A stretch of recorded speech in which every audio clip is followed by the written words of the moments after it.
Natalo ang Sacramento Kings mga kabasketball sa Los Angeles Lakers sa ikalawang gabi ng kanilang back-to-back.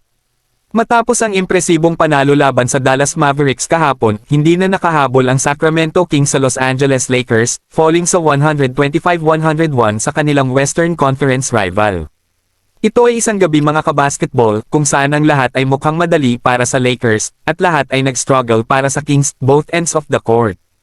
Ang Lakers mga kabasketball ay isang koponan na may size everywhere, at sa larong ito ay isang reminder na ang Kings mga kabasketball ay isa sa smallest teams in the league.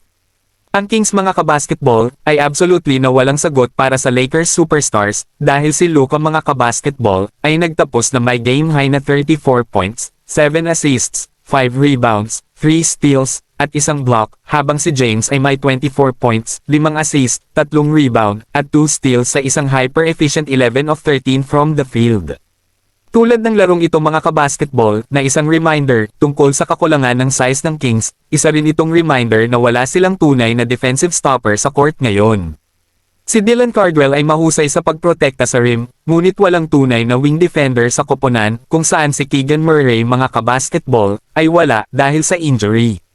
Ang Kings mga kabasketball ay gumagamit ng team defense to keep themselves in games lately, ngunit mahirap gawin iyon mga kabasketball laban sa mga talented scorers, kina Doncic at James.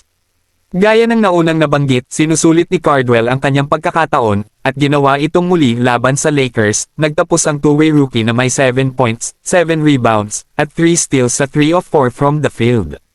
Nagdadala siya ng spark mula sa bench na hindi naranasan ng Kings sa loob ng maraming taon, isang tunay na rim protector who can cover up mistakes for others and crash the glass. What was interesting mga kabasketball ay kung gaano kadalas nag-share sa floor si Cardwell at ang kapwa rookie Big Maxim Reynad.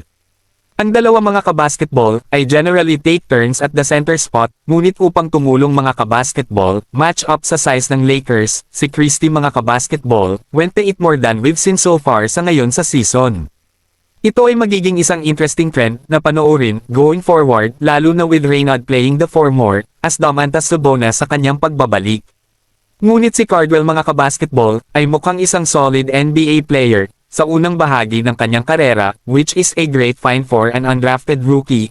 Ang Kings mga kabasketball ay kailangang magpasya kung ano ang gagawin sa kanya at some point in the season dahil maaari lamang siyang maglaro ng 50 games sa kanyang two-way deal.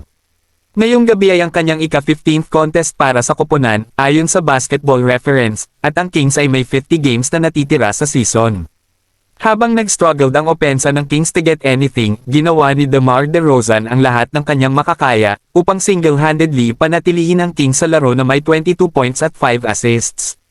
Just like he has all season mga kabasketball, he just continues to do mga kabasketball his thing sa court, which is score buckets at a high level.